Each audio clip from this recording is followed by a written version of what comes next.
বিষয় বুঝতে পারলাম, মসজিদের ফাজাইল। আল্লাহ কারীম থেকে আয়াতে কারিমার অংশ তেলাওয়াত করেছি, নামাজের উপরে আলোচনা। সমস্ত গুনাহ থেকে বাঁচতে হলে নামাজকে ধরতে হবে। নামাজের মাধ্যমে অন্যায়কে অন্যায় হিসাবে চেনা যায়। আল্লাহ পাক বলেন, নামাজের মাধ্যমে তুমি সঠিক বুঝ পাইবা, হক আর বাতিল চিনতে পারবা। তোমাকে রব্বে কারীম এমন একটা জ্ঞান দান করবেন, সত্যকে সত্য, মিথ্যাকে মিথ্যা, এটা তুমি বুঝতে পারবা, সত্য গ্রহণ করতে পারবা, মিথ্যা থেকে বাঁচতে পারবা, হালাল গ্রহণ করতে পারবা, হারাম থেকে বাঁচতে পারবা নামাজের মাধ্যমে। এজন্যই বলেন, ইন্নাস সালাতা তানহা আনিল ফাহশাই ওয়াল মুনকার। শুধু এতটুকু শব্দের আলোচনা বহুদিন যাবত চলতেছে। এক পর্যায়ে আলোচনা করতে করতে 2 রাকাত নামাজের 60টি মাসআলার মধ্যে ঢুকছি, তাও মাসআলা শেষ হয় নাই। আয়াতের ব্যাপক আলোচনা রয়ে গেছে। রব্বে কারীম বলেন, সমস্ত ফাহিশা থেকে তখনই তুমি বাঁচতে পারবা যখন নামাজকে আঁকড়ায়া ধরবা। সকলে বলি সুবহানাল্লাহ। নামাজের মাধ্যমে জাহান্নাম থেকে বাঁচা যায়, আযাব আর গজব থেকে বাঁচা যায়, আল্লাহ মৃত্যুর যন্ত্রণা থেকেও রেহাই পাওয়া যায়। মৌতের যন্ত্রণা কঠিন। একটু ছোট উদাহরণ দিলে বুঝবেন। আল্লামা জালালউদ্দিন সৈয়দ রহমাতুল্লাহ আলাইহি লিখছেন, পয়গম্বর মুসা আলাইহিস সালাম ইন্তেকাল করার পর, মুসা আলাইহিস সালাম ইন্তেকাল করার পর ওই জামানায় মুসা নবীর কাছের এক লোক নবীকে স্বপ্নে দেখছে।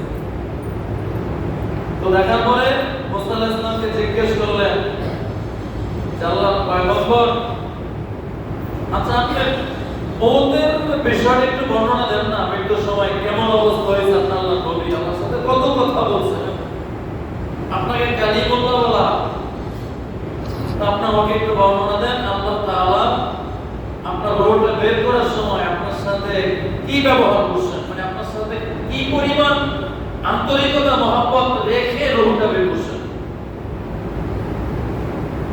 আল্লাহ পয়গম্বর মুসা আলাইহিস সালাম বলতেছিলেন, বড় বড় কাঁটা কাঁটা কাঁটা বড় বড় কাঁটা পেটের ভিতরে ঢুকাইলে, একটা দুইটা কাঁটা না, পেটের ভিতরে কাঁটা ঢুকাইলে বড় বড় কাঁটা, ওই কাঁটার সাথে পেটের ভিতরে যে কাঁটাটা ঢুকেছে, কিতাব থেকে বলতেছি, বানায় কই না, সাবধান। আমি কোরআন হাদিসটা কথা কই, তারপর আমার ভিতরে ধকধক করে ওঠে, কে জানি কইতো না আবার বাইরে থেকে কোন আলোচনা শুরু করে, আমার ভয় ভয়, কিন্তু সরাসরি কিতাব থেকে বলি, বানায় কই না, খেয়াল করে শোনেন। এজন্য আমি 6 বছর যাবত কথা বলি, সামনাসামনি এসে একটা কথা ইনশাআল্লাহ ভুল প্রমাণ করতে পারবেন, ইনশাআল্লাহ পারবেন। আমি বুঝা শুনে কথা বলি। আচ্ছা আসলে বলতেছি, কাঁটা ভিতরে ঢুকছে, ঢোকার পরে মুসা আলাইহিস সালাম বলেন, ওই কাঁটার ভিতরে যে মাথাটা ঢুকছে, ওই মাথার সাথে নাড়ি বুড়ির সাথে যখন পেঁচাইয়া, নাড়ি বুড়ির সাথে কাঁটার সাথে পেঁচাইয়া দিলে বাহিরে যে কাঁটার অংশটা থাকে, সমস্ত কাঁটার অংশকে একসাথে করে টান দিলে যত কষ্ট হয়, হ্যাঁ, ভিতরে যে কাঁটার অংশ তার সাথে নাড়ি বুড়ি পেঁচানো, আর বাহিরে যে কাঁটার অংশগুলি সব একসাথে মুট করে যদি জোরে টান দেওয়া হয়, ওই ব্যক্তির যে পরিমাণ কষ্ট হয়, আমার মনে হয় ওই রকম কষ্টের কিছু আলামত আমি মুসা নবী অনুভব করছি। হ্যাঁ, তো মুসা আলাইহিস সালামের হালতে আমার আপনার নবীর অবস্থা কি ছিল মৃত্যুর সময়? মানে কোন সাহসে আমল ছেড়ে দেয়। নবীজি বলে, আজরাইল তুমি আমার রূহ নিবা, বলতো আমি আলাপ পাবো না। আমার মনে হয় আসমান আর জমির সমস্ত আসমানগুলি আমার উপরে তুমি চাপাই দিয়েছো। আমার কাছে এমন মনে হয় রূহটা বের করার সময়। আচ্ছা, যদি পয়গম্বরদের হালত এমন হয়, এই জন্য মৃত্যুর যন্ত্রণা সঠিক সত্য, কিন্তু কিছু কিছু মানুষকে আল্লাহ পাক ওই মৃত্যুর যন্ত্রণাটা দূর করে দিবেন। সে অন্য একটা মজায় কষ্টটা বলে থাকবে, সুবহানাল্লাহ। অন্য মজা কি? পদ্মা নদী পারে ওপারে যেতে দিব, 10 বছর পরে প্রেমিক প্রেমিকার সাথে দেখা করবে। 10 বছর পর ফোনে যোগাযোগ হইছে, হয়তো পদ্মা নদীর ওপারে হইলো এপারে, দুই লোক দুই পার।